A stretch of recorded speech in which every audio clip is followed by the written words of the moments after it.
Hello again, my friends, and you are my friends, and welcome to your Wednesday night Formula One pit stop. I'm, of course, your host, the guy that pressed the buttons, bring the real F1 people into the show to discuss was it a fantastic race? Was it a race that was better than you expected? Was it a race that was as you expected, or was it a race as underwhelmed me? Didn't really float my boat. That is, of course, the Miami Grand Prix just gone, won by Charles Leclerc.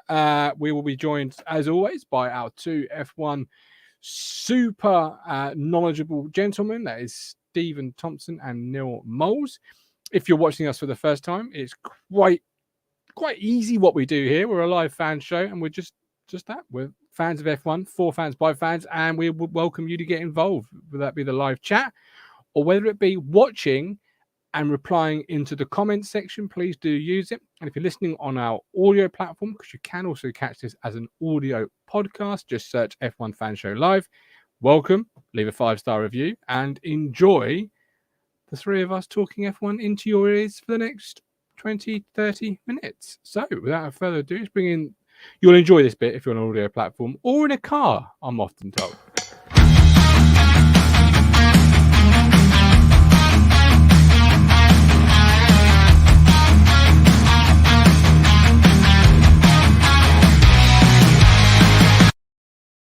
Stephen, how are you, my friend?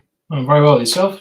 Not too bad, thank you, buddy. I'm told that is an epic thing, one of the best things I've got for a car stereo. I don't know what makes it that particular one epic. It's the bass, isn't it? It's always the bass that makes the song. Bass. It is all about that bass. About that bass. No, good song. Anyway, how are you, Stephen? I'm not too bad. Yourself? Yeah, not too bad. I can't complain. Life treating me not too bad, as they say. Another race weekend been and gone. It's not obviously a Monday as we normally not our usual slot. No, not our normal slot. In fact, well, you could say it's our semi-normal slot because we're back again on a Wednesday. Yeah. But Monday's gone. We're here on the Wednesday. F1 Fan Show Live. How was it from your perspective? Before we get to the nitty-gritty of the drivers themselves, how was it from your perspective in terms of just the occasion and the race in Miami? Well, I'll start with the race because the occasion really bothered me. The race was pretty much as I expected. I didn't expect an exciting race. It didn't really live up to the expectation. There was all this incredible build-up and there's all this fantastic stuff. And we've got a race in Miami. And the race was just a bit of a damp squib, really. It was, it took a 40-odd laps for a safety car to actually make it to get any excitement. I mean, the good thing is there was like over 40 overtakes, which was great. But we didn't see a lot of them because the TV direction was absolutely shocking. Probably the worst I think I've ever seen. It would show a fight from the lead, and then it would just show a couple of fans cheering once they realised they're on the big screen. So the race itself was quite dull. Unfortunately, it took an accident to make it exciting. And then those last few laps were quite tense. The build-up itself was, I don't know how to describe it apart from very American, very cringy, very cringy. Oh, cringy. Okay, cringy. Oh, my God. I mean, I don't know if it's because I'm more of an old school fan. I like the sort of European races. I don't know. But obviously the sport is owned by Americans. You can expect them to be sort of quite American about it. But the grid walk was terrible. Well, it was great from Martin Brundle. He was fantastic because he's just typically Martin Brundle. But it was the celebrities he was talking to who just didn't care. You know, some of them didn't know what they were doing. Some of them just didn't know who he was for a start. You should. And he didn't know who they were, to be honest. He didn't know who they were. He was just going up to people going, "Are you the person I'm looking for?" No, I don't know. Who are you? He spent a while talking to an NBA player that he thought was Patrick Mahomes, the Kansas City Chiefs quarterback. To be fair, that was brilliant. And I love the quick response from this, whoever it was, the YouTube sensation or whatever he said he was. And he goes, "I'm a YouTube sensation." And he went, "Yeah, and modest as well." And typically Martin Brundle. Yes, I saw it. Yeah. Oh, as I was saying in the WhatsApp group, we could spend a half an hour just talking about Martin Brundle and his grid walks. I love Martin Brundle's grid walks. This wasn't the best one. It was the best one. It was the best one. In terms of entertainment value, it was, but I like it. I mean, don't just go chasing after celebrity. I doubt it's him that's been made to do this. It's probably his employers who've told him to go and chase as many celebrities as he can. But I would rather he went and spoke to the drivers. You know, go and speak to Charles Leclerc. He's on pole position. You know, go and speak to Alex Albon. Go and speak to people you might not necessarily see. Some of them might not be around, but go and speak to some of the drivers who we don't normally see. You don't normally see Zhou Guanyu, for example. You know, don't try and chase after Serena Williams for her to being an F1, an old school F1 fan. You see, I think for the casual, it brings a bit of gravitas to it when you see people, particularly in America, which is a new market. It's introducing the sport. Maybe is introducing it. Maybe a bit of a wrong word, but it's bringing that gravitas sort of to it. Let's go ahead and bring in Neil, and then we'll keep that on that same conversation. Wake up to the wow. Wake up to the money, turn me right on. You look like you got dressed with no lights on. A Superman that spin like a cyclone. Fit check spin like a cyclone. Wake up to the money, turn me right on. Yeah, but we're crap. We're not going to dominate any team. Mr. Moles, how are you, sir? Hello there. Yeah, I'm pretty good. How good? I'm good, man. We've got Matt Stannard, even though quite disappointed by that race. I think the pit walk was the best race. EJ, poor old Norris, and do you think most sort the car out? We'll come to EJ's second question there in just a moment. But back to what Matt Stannard was saying. He was saying, go on. I was listening along to what you were saying. And how good was the grid walk? See, unfortunately, I've got it recorded, but because I was away, I did watch the race back, but I didn't watch any of the pre-stuff. So I imagine via seeing a couple of the highlights, I did see that one where he went up to whoever he was and he made himself out to be amazing and he had no time for mine. I just think these celebrities that come onto the grid show him absolute disrespect is just awful. As for why he doesn't go for the likes of Leclerc and all that, the drivers seem so their time's taken up by so many TV deals that they don't have any time on their own. So when it comes around to Martin having to do his grid walk, they just don't want to talk to him. And I think it's done wrong. The grid walk, cut out some of the other crap. Just let Martin have his grid walk. The drivers want to talk to him. It's been getting worse and worse throughout the years. I see what you mean, because years ago when it was BBC or maybe even ITV or possibly even like the early days of Sky F1, there were so many fewer broadcasters.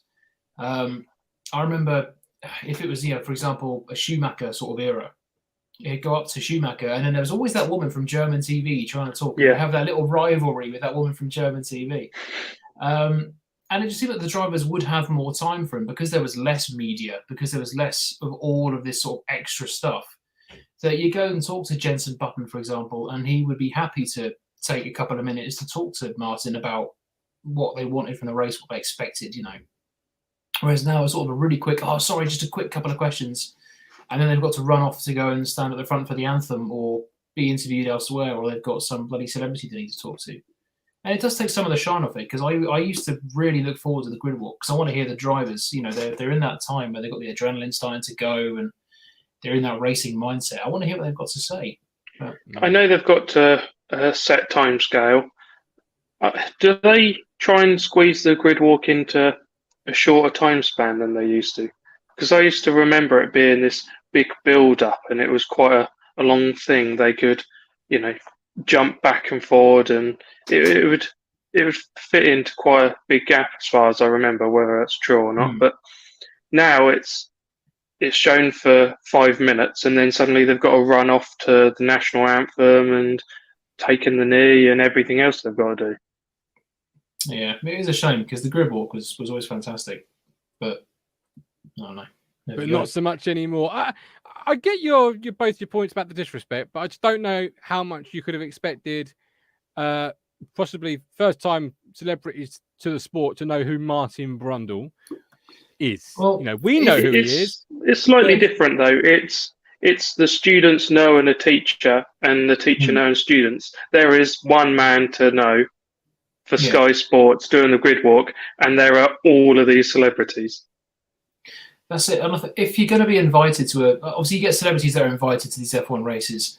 I think if you're an F1 fan, great, because you'll probably know who Martin is. But obviously, if you followed Formula One, through the 80s and 90s when he was racing, but yeah, half of these celebrities haven't got a clue. They've been invited down by McLaren or whatever it is because it's good PR for them. If you take a bunch of photos of the Formula One car and look pretty while you're doing it, it's pretty good PR for you, and it's good for the team as well because look, we've invited so and so down, but they've got no clue. And it's when Martin says, "Who are you supporting today?" and they don't really have an answer. Celebrities, it's like, well, whoever wins. I have the opinion. I noticed invited because it's they're trying to grow that the sport over there, and they're not going to say no. Any chance, to be front and center, a guest, a VIP. Some have probably never even seen a race in their life. Exactly. Do you know what I mean? I noticed a few were tied to certain teams to start with. Then they don't do so well, and then suddenly they're hanging around with the winners. So that comment from Matt Stard, it wasn't Sabine. Sabine Schmitz was that lady who did the lap in the transit. Wasn't her, unfortunately. As Ian said, she passed away. Huge shame. I can't remember the lady's name, but she worked for a German TV station, and she was always getting in right in front of Brundle. Metal Jace, Wade to be put on the grid, and Greg says celebrities don't go to the F1 to be interviewed by Martin Brundle. It's their time. They should make time. They've gone to Formula One. It's obviously a big media event. There's going to be TV stations there. Chances are, if you're someone like a Serena Williams, because she was there in Miami, and you're one of the biggest sports stars on the planet, you're going to have a microphone shoved in your face at some point. It's nice to take a bit of time out. Because Brundle, she totally snubbed him at the weekend, as did that rapper, whatever her name was last year, Megan Thee Stallion. Never even heard of her. But if you're going to go to an F1 race, you should be expected to be interviewed at some point, because even though you're there for the Formula One, you're still a celebrity. Be polite. Just a couple of minutes, a couple of questions is all he's going to ask you. Try and make the time. And it's not as if he comes in rude or anything, is it? He walks up to them. He is honest. He said, if he doesn't know exactly who they are or what they do, he's just asking them. So they can take a few seconds to if there's other people hidden under rocks, then, because like myself, I don't know who all of them are. And the fact that they just come out and blank him or are just plain out rude, it doesn't shine a good picture on them, does it? No, not at all. But you've spent almost a quarter of an hour whining about the grid walk, and there you go. But I think we're actually on to the race now, really. It's just been getting worse over time. It is something I mentioned with the old grid walks. There was still lots of media because you had the Italian coverage, German coverage, and all that. But they all wanted to, or at least they seem to talk a lot more than, as we've just mentioned, that they do now.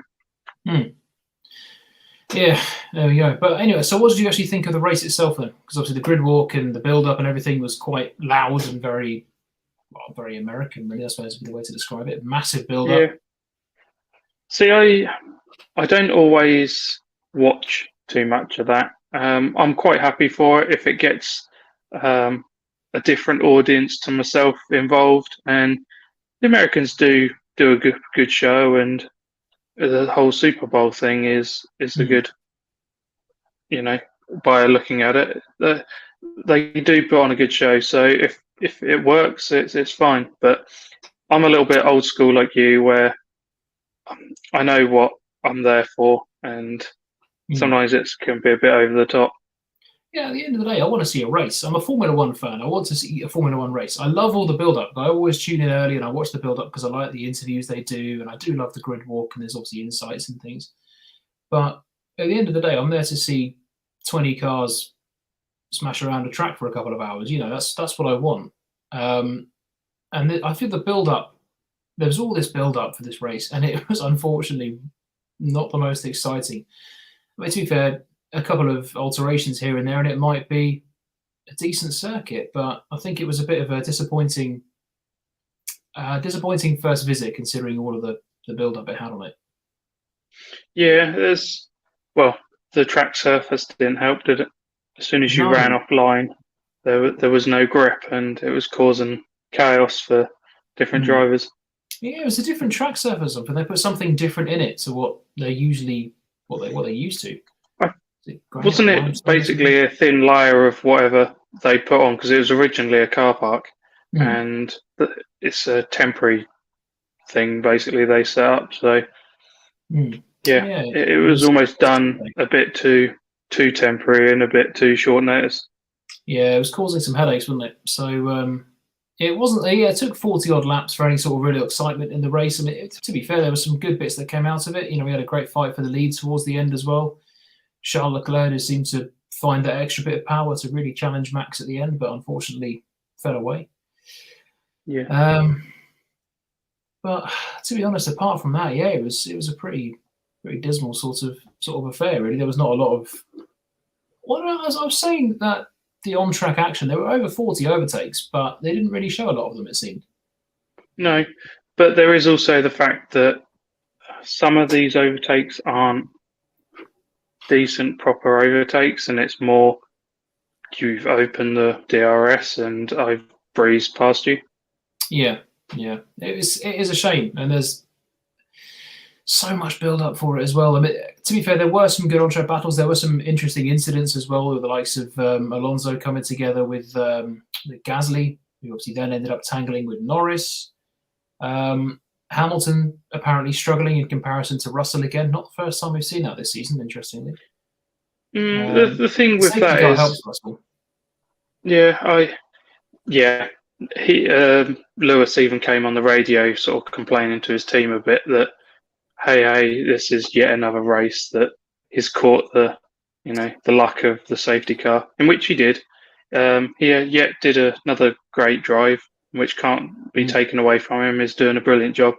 But the time will come where it doesn't run as clean for him, and he won't keep getting all this luck. So the playing field will be leveled a little bit. But then on the other hand, Lewis's team was awful with helping him. I guess some drivers put more input in, like Jensen. He seemed to know what he wanted to do, whereas Lewis looks more to be told by the team that is looking at the overall picture. You know, this is where you are, this is where you'll feed in if we pit, and all that sort of thing. And this is how well the certain tyres are lasting, and they just seem really vague with him. Oh, well, what do you want to do? It's like, I don't know. What should we be doing? You can see the bigger picture, and then we've lost the opportunity to pit now, so we'll keep you out. It's like, the whole thing's a joke. With JB, it was always like, I think we need to come in now because we can change tyres, or this is good for slicks, even when they're going. Yeah, sure, he'll be doing five laps earlier than everyone else has even thought about something. Yeah, let's go to Jensen Button had for his tyres was just fantastic. Apparently, it all stemmed because when he was karting, his dad couldn't afford to get him intermediate or wet tyres for the kart, so he had to run on dries. So he got this feeling for those dry tyres on wet track. He was just incredible. I think the only person we've got left on the grid that's similar to that is potentially the likes of Perez. Yeah, Perez is very good with his tyres. Or Albon, apparently. Yeah, that race. What a race from Albon, just dipping into that quickly as well. That car is arguably the worst on the grids. I mean, to be honest, even like the Aston Martin now seem a fair distance ahead of the Williams. I think it's fair to say that Williams is, it hurts me to say it, but it is, they've gone back to having the worst car on the grid. And Latifi's sort of proving as well, but Albon is dragging that car around. He's scored points in 2 out of the last 3 races now. Very close at the last race as well. Getting 9th place in the end. Yeah, 9th because of Alonso's penalties. So a couple of points there for Williams. They now have 3 for the season, all courtesy of Albon, who's only been back for 5 races. And Latifi is one of only 2 drivers who hasn't scored points. No surprise there, though, really, is there? I can't say I'm surprised.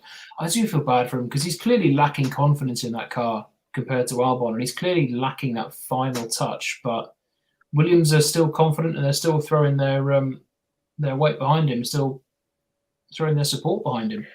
I guess they'll do that, see what comes of it, but at the end of the day, if he can't get results, I think you just have to look clearly at it that he's good, because you've got to be good to make Formula One, but he's just not the level that is needed. No, it is a shame because I do like Latifi. He seems like such a nice guy, but unfortunately, I think we've said it before on these shows that nice doesn't get you results. You know, you can be the nicest guy in Formula One, but you don't need to be nice. At some point, you've got to be a bit of a bastard. You know, you've got to get your elbows out and you've got to get stuck in. And we've seen that from drivers like Verstappen, like Hamilton in the past, and it gets them results. But I mean, Albon is doing a very, very good job. He is. I have another. Is 3 points the most you've got in the last as many years? No. Last year they scored a good handful of points because they finished 8th. Yeah, come on, get with the times. I'm just in shock that you scored points. Oh, they scored 1 in 2019, none in 2020, and there was a decent handful of points last year because they had that sort of podium in Belgium and a good couple of results there. And then this year they've got 3 so far, which is not too bad, to be fair. Who was the last person outside of Albon and then George Russell to get points for Williams? Because I can't imagine Latifi's ever sort of managed to.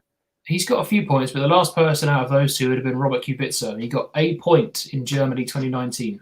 2019. And that was their only point of that season because the 2019 car was just. Yeah, and when did Latifi last get any points? Last year, Belgium. I'm surprised we didn't make more of a big deal of that. But that Belgian race was. The Belgian race was not a race, was it? That's why I sort of said podium because George was second. He wouldn't have finished second. There was more than one fast that season. Well, that's true. That is true.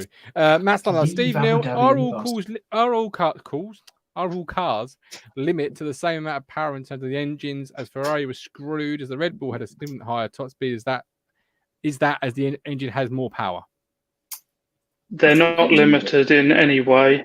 The only, I say not limited, fuel flow limit. So you can only pass a certain amount of fuel because you've got the 100 kilos, is it? Yeah, and you've got the fuel flow limit, and there's obviously a rev limit as well. But 12,000. That, yes. Remember they used to rev up to 20,000 the old V8s. Those are the days. Yeah. But I'm a sucker for the old school V10s and V8s. I'm like Sebastian Vettel in that respect. Bring them back. While waiting for some of the practice, I saw the Mick Schumacher driving Michael's old Jordan and the scream on that. Yes. One of my all-time favourite videos. If you haven't already YouTubed it, you should do so. It's Juan Pablo Montoya doing a lap of Monza in 2004. V10 BMW in the back of the Williams. That scream is incredible. Best sounding F1 car I've ever heard. But no, it's basically with that, it's just get as much power out of your engine as legally allowed, isn't it, really? So you've got the likes of Renault and Ferrari, Honda, Red Bull powertrains now, Mercedes. Because there was they suddenly found the Ferrari engine to be illegal a few years ago, and that really hurt them because they'd obviously found something to get a little bit more juice out of it that they then found to be illegal. There we go. Yeah, apparently it was sending a signal to play with how much fuel was being allowed through. So there would be, say, a signal that would block how much was actually going through, and that was found out to be happening. Not that it's legal or anything, but different topic. Got away with it. Go. Yeah. And but now foreign language to me, I'll be honest. Red Bull isn't fully down to the engine. They've changed a bit of their setup. The original early setup was quite draggy, but now they've slimmed the wings down quite a lot. Whereas Ferrari, in general, is quite a smooth concept, but they have quite a bit of wing on, and that's obviously why they're slower on the straights at the moment. Yeah, Red Bull, just gone all out. Red Bull have absolutely nailed it because there was a time in the not so distant past that when it was Red Bull and Mercedes fighting at the front, not last year, but going back a couple of years, that you might find the Red Bull would struggle on the faster circuits, maybe, but on a circuit like Monaco or Singapore, it might be better because the Red Bull was just much better with its downforce, and it would be able to to tackle that sort of Monaco-esque type circuit quite well, but it would struggle on sort of the longer straights and the faster corners compared to the likes of Mercedes or Ferrari, whereas now they seem to have got everything absolutely nailed down. They're great through the corners and they are rapid in a straight line. Verstappen left Leclerc for dust the weekend. And although Leclerc did come back in towards the end of the race, he had no real threat. No, I don't know. Oh, cheerio. Cheerio, Neil. Thanks for popping by. He'll be back once he's put 50p in his meter. Yeah, Matt Stannard, how much fuel, guys? 5 litres a minute. It's amazing how much everything like that is really restricted. So the amount of tests these cars have to go through, the amount of tests, just like the engines on their own, the whole cars. After a race, how much fuel they've got in, if they've got enough to even provide a sample. And I don't know how close this Ferrari was to being legal or over that sort of line, but yeah, they found out about it, and it really held them back. They went from winning races in 2019 to barely scraping into the top sort of 8 in 2020. Absolutely. Good evening, Ian. Hope you're well. I'm just trying to see if Neil's returning. While we wait for Neil, we'll move ourselves on to the race. Is there a race this weekend? No, a couple of weeks' time. Flippity dip. Which is in Catalonia in Spain. I'll tell you what, that's going to be a test because Catalonia is usually a bit of a snore fest. So, is it? Yeah. So why do they have snore fests? This circuit has always been great for testing because you've got a bit of everything. You've got some straights, you've got some fast corners, you've got some slow corners. But for the race, it has been in previous years quite tricky to overtake on. Ever since they added in that stupid chicane at the end of the lap, it's been awful. So this is going to be a big test as to whether these cars can actually provide a good race on this circuit. Just discussing Catalonia, and Steve referenced it's going to be a bore fest. Do you subscribe to that way of thinking, Neil? Well, yeah. You've got the first corner, which can be interesting, and obviously the one that Hamilton Rosberg had their incident on. Back in 2016? Yeah. But other than that, so you do then? Yeah. So why have you never on the calendar? I'm not resigned to the fact it's going to be a ball fest this year. I'll say that now because obviously you got new cars this year, so it could be fantastic. But it's still on the calendar. It's got a long-term contract. They probably pay a lot of money for it. It's a nice race in Europe. It's got a bit of history, but it's. You got behind this year's, but obviously you've got 2 home heroes this year as well. Fernando Alonso, Carlos Sainz. Sainz in a race-winning car. Can you imagine if Sainz manages to win the Spanish Grand Prix? I mean, it may be a bit of a long shot. I don't want to say that about him already, but yeah, he's got a bit of turning around to do. But in what is a incredibly fast becoming, geared all about entertainment sport. About the grid walks earlier, etc. Why are, to quote your words there, Steve, bore fest, snore fest, snooze fest, whatever fest it was, why are they still on the schedule when you've got other races, which you often talk about, not on the schedule? Surely, these races are in their final days. Well, I wouldn't say that. I mean, Spain doesn't always throw up a complete bore fest. Sometimes it will throw up a complete banger, but I mean, it's few like 2016 when you had the 2 Mercedes take each other out on the first lap, and Verstappen won his first race in a Red Bull, which is incredible. It's always got this bit of a reputation as being a slightly boring circuit, but that can change because Paul Ricard in France has a reputation for being a really boring circuit. But last year, the race there was absolutely incredible. Monaco every now and then will throw up a complete just turnaround and just be an absolutely insane race. So it's never a guarantee that it's going to be a bore fest. But I think the thing that makes this race trickier is that overtaking there historically has always been quite tricky. But this year you've got cars that can follow closely and that can overtake. So it could be a bit of redemption for it. Okay. And it's nice to have a race at an old school circuit in Europe. Like, I'm the old school type fan. But absolutely you are. You're a traditionalist. Big traditionalist. We love that about you. I think this season we've got to look at a few of the races a little bit differently. The fact that the cars are driving different and you can follow closer. So, yeah, I think it will be slightly different this season for a few of them, make them a little better. And also, you've got to take the rough with the smooth. You know, we were blessed last year with having so many incredible races. You can expect the odd dull one. And it's, this year we've had some incredible races as well. So you can expect the odd dull one. You're never going to have a season of 20 plus races that are all insane and mind blowing. You're going to have the odd one that's a bit of a snooze fest, like Miami, until the last sort of 10 odd laps. And it might be the same as Spain. It might be amazing.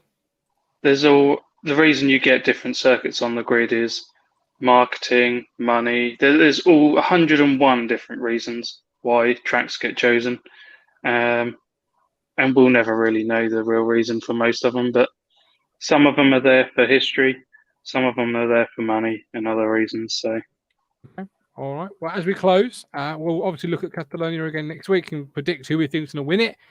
As we close, what's your final takeaway from the inaugural Miami Grand Prix as we close? What's your final takeaway from the race? Now, if you had to sum it up in one word after year one, what would it be? Different. Okay. All right. Well, keep with that thought. I might come back to unbox that a little bit. Steve? I wouldn't say one word, but work to be done. Worked. Okay. Both great points. I'm going to unpack them a little bit in just 30 seconds or less each. So different for you, Neil. Why was it different? What about different? What kind of different? The whole fact that they've really made a big event of it, where there were police bikes sort of going around. Just the way they changed things up. The drivers came out onto the podium with the football helmets on, and the big thing about getting all the F1 drivers doing all sorts of different sports. I blocked the stupid helmets out of my mind. That was awful. If the pre-race was cringy, the post-race was terrible. Oh my god. Not for you then. Done. Get rid of that shite. Okay. Oh my god. Steve, for you, you said work to be done. Yeah. Elaborate on that a little bit more. In terms of the track, there's a couple of corners, quite a tight little section there, which is sort of ruining it a little bit. So get rid of that sort of left and right quick chicane. Mm-hmm. In terms of the week itself, get rid of that stupid fake marina for a start. That was ridiculous. All glitz and glamour. It's not Monaco. Get rid of it. Guarantee there were sales when they were trying to flog those yachts as well. Post-race, have the podium closer to the track, the home straight, as it's where it traditionally is, apart from Mexico. Get rid of the police escort to the bloody podium. That was stupid. Get rid of those daft helmets on the podium because they just look ridiculous. I can make my peace with the Stetsons at the American Grand Prix. That's quite funny, in Texas. But these were just daft. But yeah, just get rid of that stupid police escort. Make it, just tone it down a little bit, But basically, get rid of everything that made it the Miami Grand Prix. I tell you what, get rid of everything. Go back to Malaysia. Problem solved. Greg Fenton, Miami to be continued. For me, I'm interested in Miami twice. Anyone? No. Was that? No. All right. It was awful. All right. That was awful. Just like the race. Matt Stannard, talking of helmets, what about Lando Norris's basketball? That was quite cool. I did quite like that. Quality. Metal Jace, they tried to get the team manager to do a parade lap, but Toto refused. No, Mikey. I think that would be a good idea because there's obviously a lot of emphasis on the drivers, but the team principals, we've had a lot more emphasis on them in the past couple of years, especially with Toto and Christian. I think, a team principals parade lap it's not a bad shout. Toto said in response when he was asked. No. Just walked off. Toto will. Come on. No. Going to be a better response than a simple no. No. He'll play it cool, I reckon. It's the enigma that is Toto Wolff. Legend. I love it of Toto Wolff.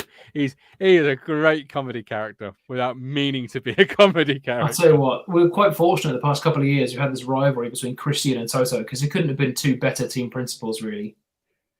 Can you imagine this going on between Jost Capito at Williams and Andreas Seidel at McLaren? It's just not going to have that same sort of charisma or Yeah. fun. And in a way, it's great that Hamilton's not very good this year because now we get a different side of Toto because he can't, he's not winning it. He's not running away with it. You got to, see this other side of the character. It's bit humble. And the good thing is we're seeing much more Mattia Binotto. We like Binotto.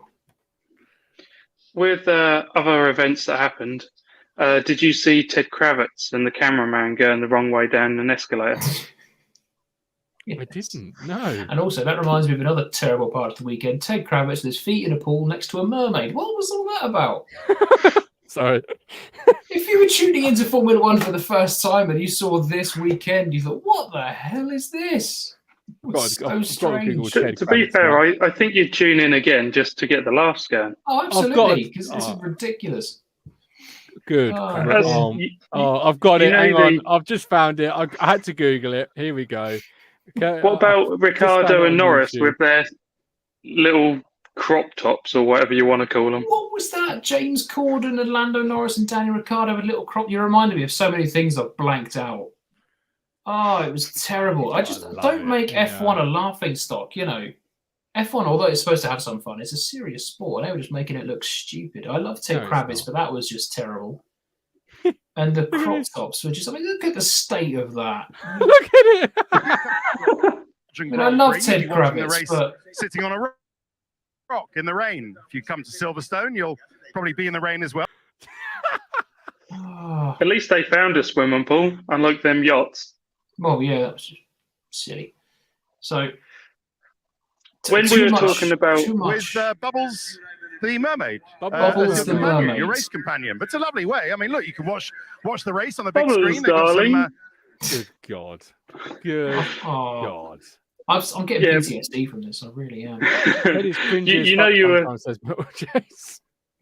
talking. I love him for it, but that was a bit too much, Poor. The first segment we were doing about the grid walk and things. Yeah. And I think Martin Brundle, there's the respect issue, but he does a very sensible, professional bit of the show. And some of these, say, celebrities, I don't know if it really fits that well. I think it might be better if you got someone more like Ted, who really, he just does it off the cuff and is a bit more silly, a little bit less professional. Whether he would be a better man to throw their way.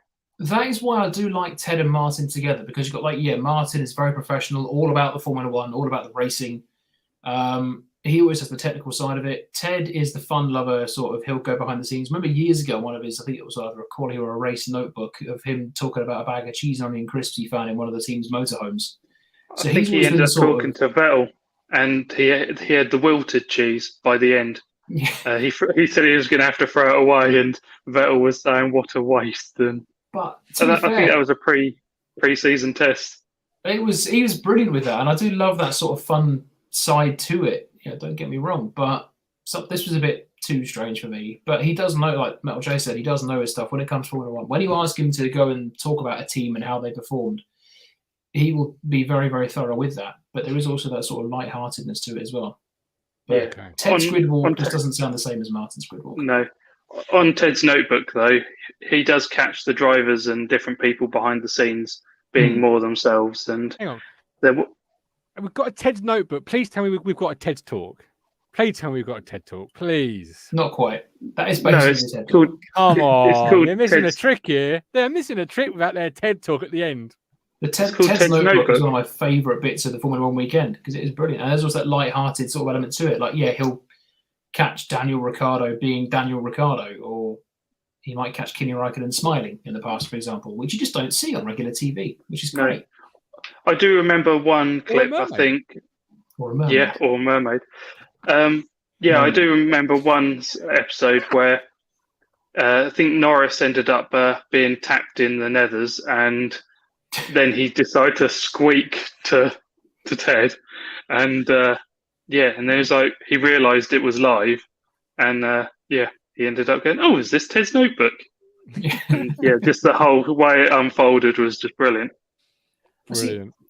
I love that. I love the serious sides of Formula One. I love the sort of when you see a driver out of that sort of racing mode and when they're not being all sort of PR. I love a driver when he's when he's swearing or when he's having a laugh and just mucking around. But just stay away from this stupid mermaids and the fake marinas.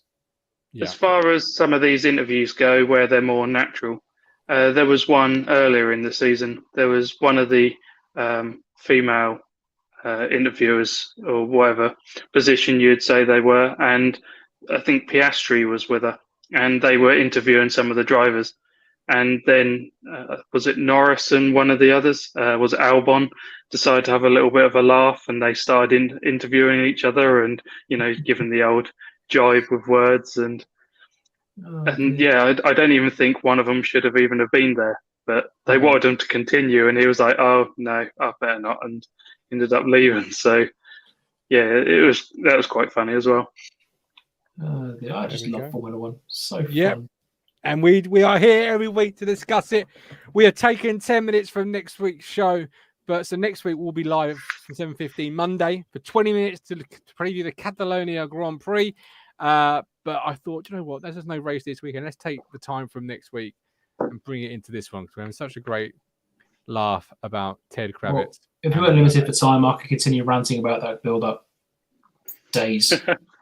Tune in tomorrow. I'll still be here, just on my own in a room, spitting bile about this Miami build-up. Well, yeah, because Neil's reminded you of other stuff that you'd wiped from your mind already. But we could actually do a show next week just watching Martin Rundle's grid walk again. So much that you probably didn't see the first time. Go and watch that. Yeah. It's one of the greatest things I think I've ever seen. Particularly the bit where he thinks he's talking to Patrick Mahomes.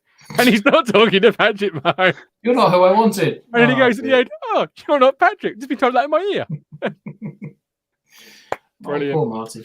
Oh, brilliant. Right, we're done. We're dusted. Steve, remind people where they can find us on the YouTube, the audio, how they get to us, and where we are next week. Yeah, well, thank you very much for watching. Thanks for getting involved. All the comments, it's absolutely fantastic to see.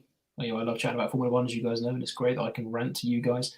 You can find us 7:15 on Monday to preview the Catalonia Grand Prix for 20 minutes. We're on all good podcast platforms. You can find us on YouTube, all the socials as well. Search for the F1 Fan Show Live. Okay, there we go. Lovely jubbly, as they say. Neil, we appreciate you turning up and then coming back twice. Not just once, but twice. Last message from Matt Stannard. Thanks all. Love the show. So good. Cheers, Matt. Good night.